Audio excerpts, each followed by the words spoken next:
Okay, here we go. Welcome back to Claymore Anime Review, Part 3. Part 3. This one covering just 3 episodes this time, not 7, just 3. Covering episodes 12 to 14. Yeah, this one is and these episodes roughly cover 4 chapters. Yes, unlike the previous couple arcs where they did like 12 to 13 chapters, this one covers roughly 4. Yeah, because of Ophelia herself only appears for about 4 chapters in the manga. Ophelia herself, I mentioned, like, she's one of my favorite voice actors, and it's Lucia Christian. Yep, she's back. Yes, this is probably by far the first series I have actually heard her voice in since Is It Wrong to Pick Up Girls in a Dungeon? Yes. Here she voices Ophelia. Now, the first episode is also the last one for probably for a while. We get a chance to see the character Rocky. Yeah, he disappears. Yeah, in the manga, he did the same thing too. He disappeared for quite some time. He must have disappeared about 30, 40 chapters. Yeah, the reason because they had to separate basically because they eliminate because Claire eliminated Break One, and apparently she's kept those out of trouble. So she got another weekend one day with and tells Rocky to stay right where he is, and meets Ophelia for the first time. Yeah, and then Ophelia basically comes up behind her and proceeds to sniff her and stick her hand inside Claire's outfit. Yeah, it almost kind of looks like she's about to grope her, but instead she just grabs some wound and sniffs like this is familiar. And then Rocky shows up with his sword. He got the sword back in the first arc. He fights Ophelia briefly. Ophelia also takes time to chop off Claire's legs, because of course she can. And then Ophelia and Rocky actually clash for a while until the Awakened One, the one they were sent to kill, shows up. Oh yeah, and apparently because Ophelia can sense that Claire is the Awakened One. Not really, no. She's half awakened. She's not fully awakened yet. Yep, and this Awakened One, okay, now basically Claire tells Rocky, grab into her very tightly. He proceeds to bury his face in her chest, and she has no problem with this at all. Ophelia, of course, is basically sort of wrapped up by this particular awakening. This is actually the biggest one in the series at this point. At one point, you see Ophelia's neck being snapped. That isn't gonna kill me. And she proceeds to kill the Awakened One, in less than about a minute. And then she starts chasing after Claire and Rocky. In the case of Claire, it's like, she tells Rocky, we have to separate because Ophelia's after me. And of course, she says, I want to stay with you. Of course, he's basically all sliced up. And then Claire does something that she did do in the manga. She makes out with him. Yes, she kisses him on the lips. And then we see what looks like she's wearing lipstick, and then even though she really isn't, because you don't really see her lips very much, like a clear point, because usually it's very chalk. And one thing I've noticed though, whenever they show the characters from the side, it looks like their upper lip is pushed out like this because of the yokai stuff. Yeah. And Rocky goes up, basically tells him he's survived. Oh, don't worry, he'll survive. They won't reunite again for 7 years. She spent 7 years searching for him after what happens with Ophelia. She fights Ophelia, and of course her legs basically able to reattach, no problem. Yeah, this series has a fetish for basically chopping off limbs, and then just magically growing back because of healing factors. Or in the case of what happened with one of the Claymores from the previous arc, grow a new arm. By the way, Claire does do this in the manga, but with the other arm, not the one that she with. It's just with her left arm. I will get to what happens just right now. What happens with her right arm?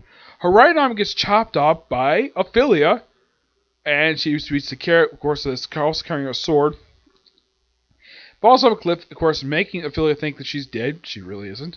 Climb out, of course, the guy reattached to him. Of course, Ophelia finds her really quickly and proceeds to destroy her severed arm. And then look like she's about to kill her, and then another woman shows up. It's Elaine from the second arc of the series. Yeah, the Fulmore #2. Yeah, Claire recognized her on the spot as soon as she takes off her hood. She takes out her sword and fights Ophelia briefly, knocks her out, and takes Claire, bandages her up. And apparently, Claire's been asleep for a week. She hasn't eaten at all. So he gives Claire something, and it's also revealed that Elaine has got one arm. The one arm carrying the sword is the only arm she has because Priscilla chopped off the other arm during the Claire past arc and asked for how she's. Of course, Claire points, I thought you died. And she's like, I lived. And the reason why she's able to basically live in peace for so long because she's suppressed with yokai. So after Claire heals up, of course giving her a brand new outfit because her last outfit pretty much got shredded, which apparently is actually Elaine's old outfit minus the sleeve. Yeah, probably because her left arm was chopped up. So she fights Claire. She basically trains her, and apparently Claire doesn't have the willpower to master the quick sword.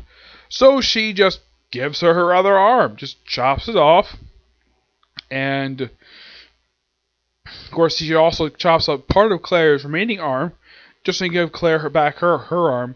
Which, by the way, in case you're wondering, she has this arm for pretty much the rest of the series, and she doesn't finally return the arm into the final chapter of the manga. The reason I know this because I've read the manga. Yeah, and she has like this sort of like goth style like sleeve, which is kind of unusual for Claire to have. She wore a similar outfit later on. She basically would stop wearing her Claymore outfit.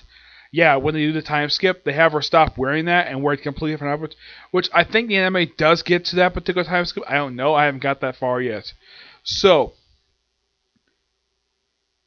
basically, then she has a rematch. And Ophelia, what's going on with her? She becomes the Awakened One.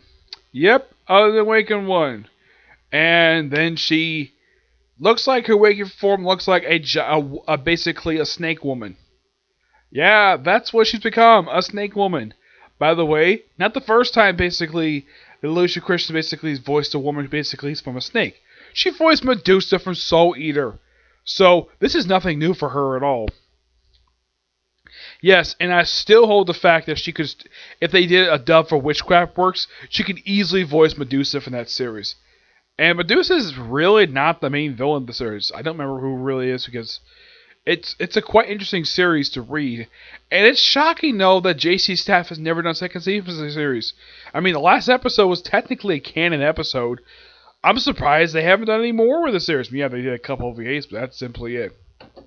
So yeah, Ophelia runs into Claire. Of course, she tells her name, that she has Teresa's flesh inside her body, and Elaine's right arm. And she fights her, basically, in a way. Of course, Ophelia is completely oblivious to the fact that she's in the awakened form. She doesn't realize this until she looks at her own reflection. Yep, that's what happens with her.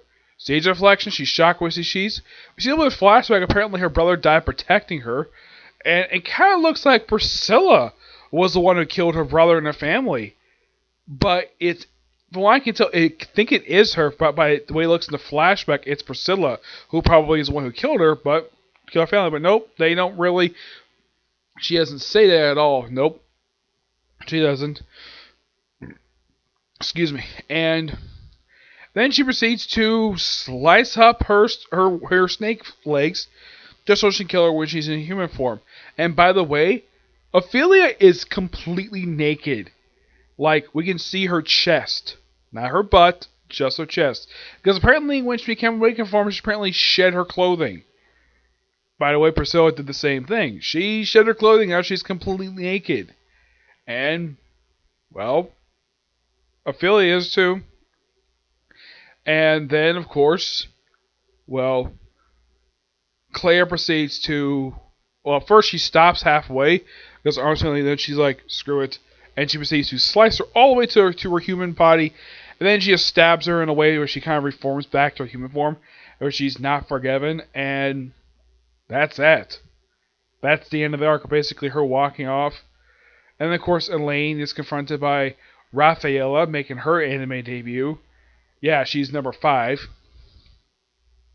She's not revealed what happened with her eye.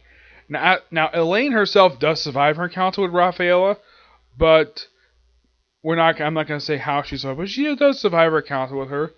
But all in all, pretty good set of episodes. And just a new minor villain to the series, though she's not around very long, and that's simply it. Yeah, it's a pretty quick arc. Yeah, in the manga, Philly was around really quickly and she got killed off. The training between Elaine and Claire, that only happened it started halfway through part two of Endless Graves. Yeah, at first it's a two-part of Endless Graves, and then it's Qualified to Fight. That's episode 14, which is the conclusion to this particular arc. And the next arc of the series is introduction of the Abyssal Ones arc. Yeah, 3 episodes that cover roughly 9 chapters. I'm looking forward to basically watching this. I probably will get a chance to review this tonight. It's possible, yes. And probably tomorrow I'll probably cap off the series.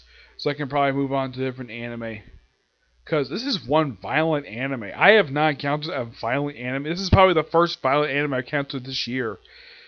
Well, you are thinking, wait, what about Goblin Slayer? That was a violent anime. This one's almost just... I would say this is a little more violent than Goblin Slayer. At least that one had a lot of light to it. This one basically is pretty dark.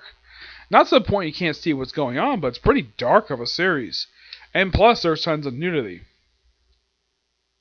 Also, I think at the start of... Yeah, episode start 14... we do kind of see Claire naked for the first time in the series. Yeah, they don't show, there's a particular moment where the guy in black, who actually sees Claire naked, and apparently Claire has no problem with it. Here, well, this is the second time she's appeared naked in the series, and this time she's actually by herself, and that's when she shows off her new outfit that she wears. Yep. But that's pretty much it for this particular review. Stay tuned for part 4, covering the next arc of the series, Introduction to the Abyssal Ones. Yeah, these 3 women are very crazy. Yeah, and the Abyssal Ones known for being very huge, bigger than the Awakened Ones. I'll discuss these people, their arc, in the very next episode. Okay? But do this next video. Bye.